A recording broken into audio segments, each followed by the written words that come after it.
When my kids were living at home, any kind of rash, any kind of wound, anything that was like an open wound, the first thing was put the Joovv over it. Just put the red light to speed up the healing. I'll never forget one time my daughter, we live in an old house, and my daughter, the old window fell on her finger and like on top of it, and she was just, it was hurting so bad. And I didn't know what to give her. We don't have Advil in the house. We don't do painkillers. So I was like, grab the Joovv. And she put the Joovv over it, and like literally within like seconds, she's like, I don't know why the pain is going away, Mom, but the pain seems to be improving. So when she took the Joovv away, then the pain came back, but it almost acted like ice every time we put it on there. I'm glad you mentioned ice, because that's something we actually just included in our newsletter today.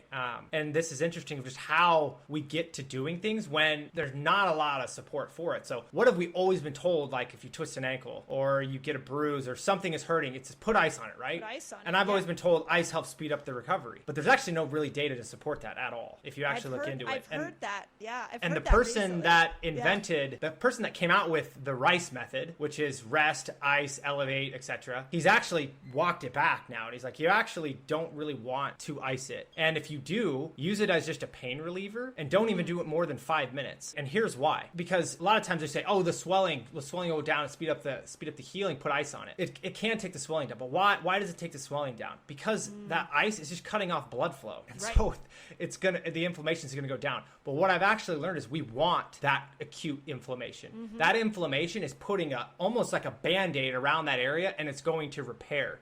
So what red light does, the opposite, it's going to increase blood flow, and it's actually going to repair those damaged tissues faster. And there's actually clinical data to support that. That's why, we have a partnership with the San Francisco 49ers, and all of their players use our full body systems on a regular basis. Why? It's to help repair and reduce inflammation, because they're constantly putting their body under stress. So my point on that is, like, next time you like twist an ankle or whatnot, kind of think of, you're better off with light than you are with ice.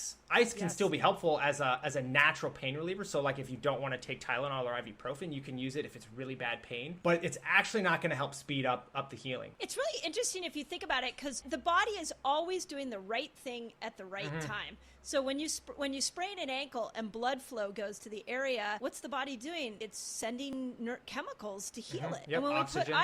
when we put ice on that, we tell the chemicals to go away and slow down the healing. But yet too much inflammation that doesn't get processed through the body can be a chronic problem.